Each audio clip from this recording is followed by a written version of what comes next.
cancelamento de festas e eventos em geral por conta da pandemia do novo coronavírus, as flores que antes eram usadas na decoração perderam seus principais compradores.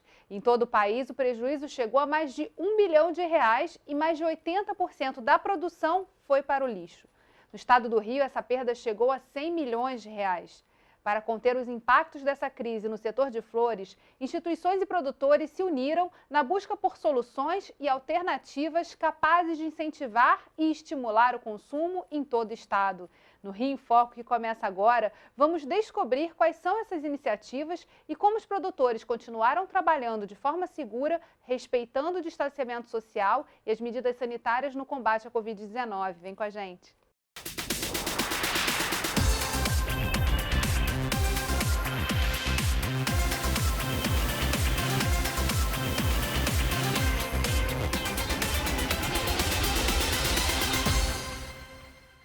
A suspensão de eventos, comemorações e cerimônias, segmentos que mais consomem flores de corte, foi um dos principais fatores que contribuiu para a crise no setor de flores. Para falar sobre as medidas e ações adotadas para minimizar esses impactos, eu converso com o técnico local da Emater Rio, no município de Nova Friburgo, o engenheiro agrônomo Martinho Belo, e a pesquisadora da Embrapa Agrobiologia, Adriana Maria de Aquino. Oi, Martinho. Oi, Adriana, tudo bem? Boa tarde, tudo bem? Tudo ótimo, Geisa. A gente já fez alguns programas aqui Rio em Foco falando sobre o setor de flores e o estado do Rio é o segundo maior produtor de flores de corte do país, né? Sendo que a região de Nova Friburgo tem uma concentração, 60% dessa produção sai do município de Nova Friburgo. E com a chegada da pandemia, a gente conversando recentemente numa das câmaras do fórum, foi relatado, né, a crise que ocorreu e, enfim, o impacto que gerou imediato para vocês aí. Eu queria, Martinho, que você contasse aqui para os nossos telespectadores como é que foi esse processo e como é que foi a chegada dessas medidas de isolamento social e como é que vocês começaram a se organizar, o quadro, né, que vocês enfrentaram aí em Nova Friburgo. Boa tarde, Geise, boa tarde a todos os telespectadores do Rio em Foco. Inicialmente é um prazer estar novamente aí com vocês, podendo compartilhar um pouco do que é a realidade do setor primário da nossa economia fluminense. Pois bem, o que acontece? Meados de março, né, efetivamente foi determinada a quarentena, né? E nesse momento, realmente foi uma coisa assim foi um impacto, na verdade, porque da noite para o dia, e quase que foi assim mesmo, você viu que o mercado de flores simplesmente paralisou. Porque quando você, de uma medida, você proíbe festividades, festa de casamento, 15 anos, aniversários diversos, que são, na verdade, os grandes consumidores das flores de corte do nosso estado, você acabou ali, naquele momento, com cerca de 80% a 85% do consumo de flores no nosso estado. Então, você imagina, sem nenhuma preparação, os produtores da noite para o dia tiveram que jogar fora, literalmente, a produção, porque a produção de flores é quase como uma indústria, porque você faz a programação semanal para que você tenha flor durante o ano inteiro. E nesse ato de comércio, essas flores não tinham destino, e muitas delas foram para o lixo, infelizmente. Então, foi esse o primeiro impacto, tipo assim, como é que nós íamos fazer, o que os produtores iam fazer, realmente houve uma certa, até entre aspas, um pouco de pânico do que podia ser feito, e qual seria o futuro dessa floricultura nossa e dos produtores de flores. Bem, esse foi o primeiro momento, né, meados de março, e aí buscando soluções, não somente aqui a nível Estado do Rio, mas a nível Brasil, o Ibraflor trabalhando fortemente junto ao governo federal, o governo estadual também, através das instituições, Emater, Pesagro, e principalmente no programa Florescer, que nós somos privilegiados que na União, no país, só nós, Estado do Rio, tem um programa de fomento à floricultura. Então, houve, desde aquele primeiro momento, um pensamento do que podia efetivamente ser feito, haja visto que não tínhamos mais mercado para festividades. O mercado ficou reduzido, basicamente, a funerárias, que a gente sabe muito bem, que também é muito restrito devido aos falecimentos, aos enterros serem limitados a poucas pessoas e até a utilização de flores também foi muito, caiu de sobremaneira. Então, a gente começou a pensar em alguma solução.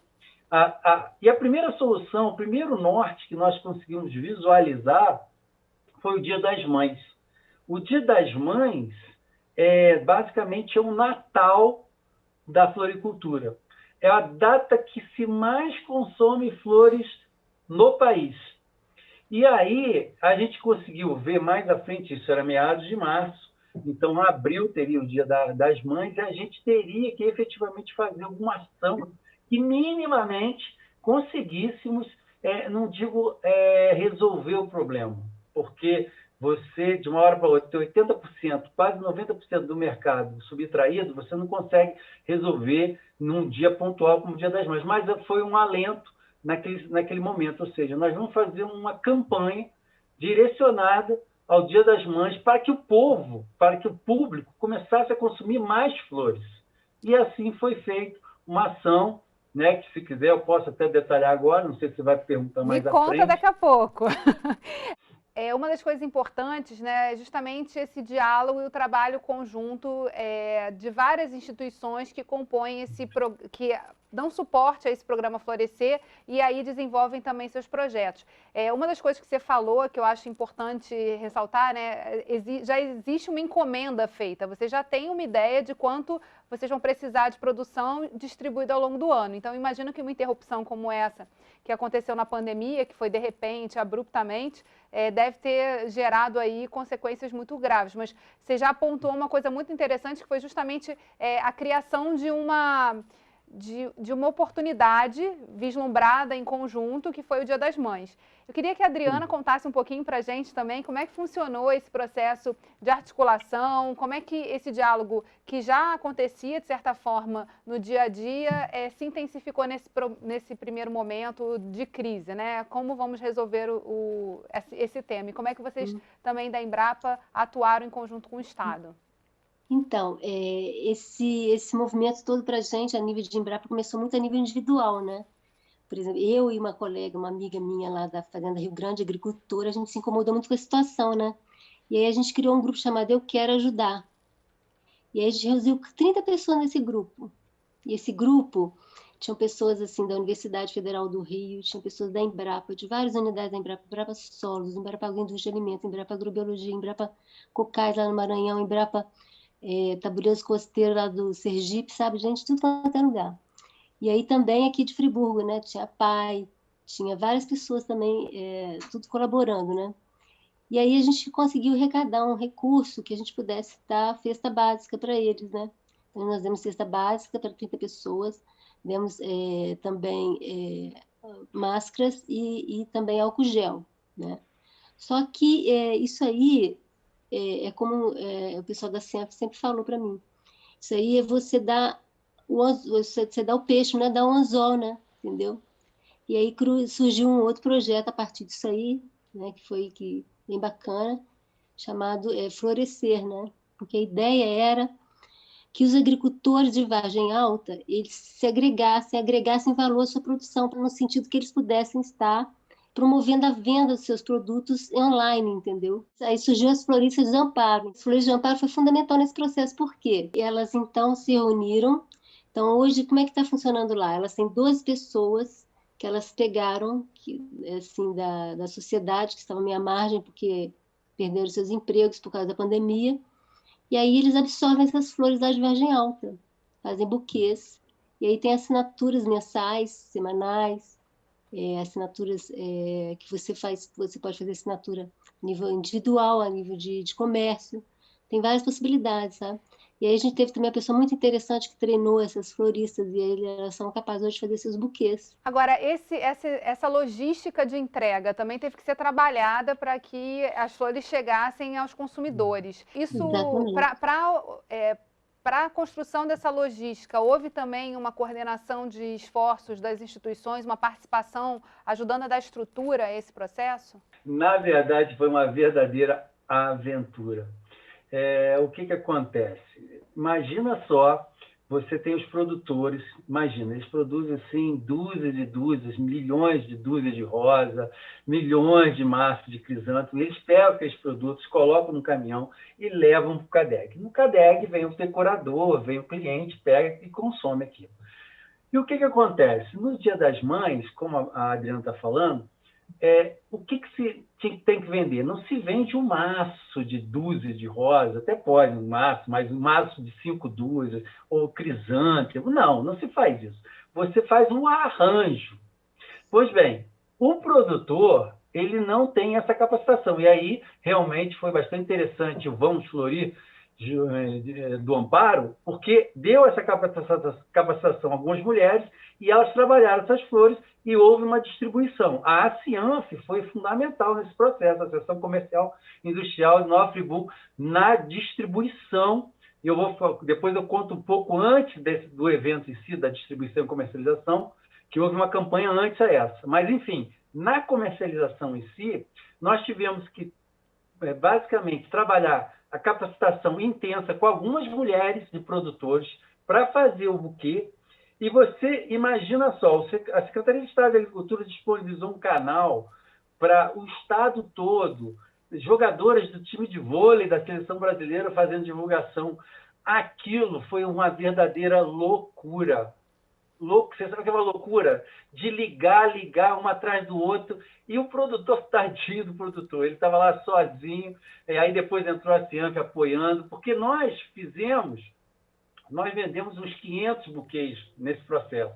Poderíamos vender 5 vezes mais se tivéssemos estrutura de call center. E aí que nós percebemos que o produtor realmente... Aí é um desafio nosso. O que nós precisamos? Exatamente tirar o produtor do que só produz, tira e bota no caminhão e leva para o CADEG, daquele produtor que vai gerenciar e vai entrar no e-commerce, que é, por exemplo, que nós vamos falar mais à frente.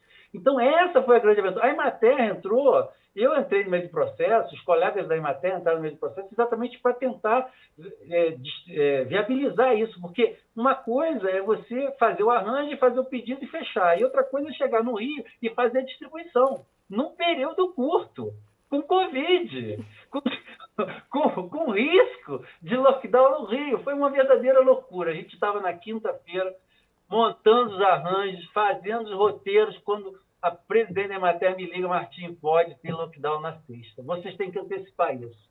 Foi uma loucura. A gente falou assim, não, vamos trabalhar para entrega no sábado. E a gente conseguiu, graças a Deus, não houve lockdown, a gente conseguiu entregar.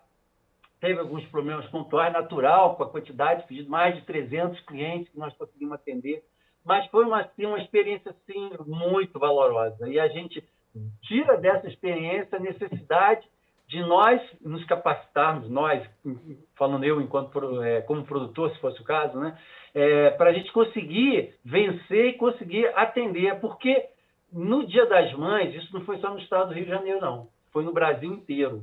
Nunca se comprou tanta flor como no Dia das Mães, aos últimos Dias das Mães. Porque a gente sentiu também que aquela contingência, aquela questão da quarentena, aquele contexto da Covid proporcionou uma sensibilidade tamanha que teve casos que eu tive que recusar o pedido, a mulher quase me bateu, porque eu não tinha condição de entregar. Mas você vai ter que entregar isso para minha mãe, para minha irmã, mas eu não tenho condição. E a gente teve todas da melhor forma possível. Mas foi um sucesso. Mas esse sucesso diagnosticou que nós precisamos evoluir muito em gestão, muito em e-commerce, e muita outra realidade que não é a realidade outrora do produtor. Abriu, na verdade, né, para um novo contexto. A gente viu que a tecnologia entrou em vários setores, e vocês estão relatando o que aconteceu no setor de flores, mas como um encurtador de processo, né? E de uma hora para outra, produtores que simplesmente iam lá, cortavam suas flores para entregar para alguém, continuar esse processo, dar continuidade, tiveram que voltar e pensar na logística completa, né? Desde da produção até a entrega, e de todo esse trabalho que gerou. Mas é exatamente sobre isso que a gente está querendo abordar e trazer esses relatos para o Rio em Foco, para mostrar também quais são as oportunidades de aprendizado e de potenciais que a gente está conseguindo identificar a partir da pandemia. A gente vai fazer um rápido intervalo e eu vou voltar daqui a pouco, então fica aí para conhecer com a gente um pouco desses desafios no Rio em Foco. Aqui política e economia caminham juntas.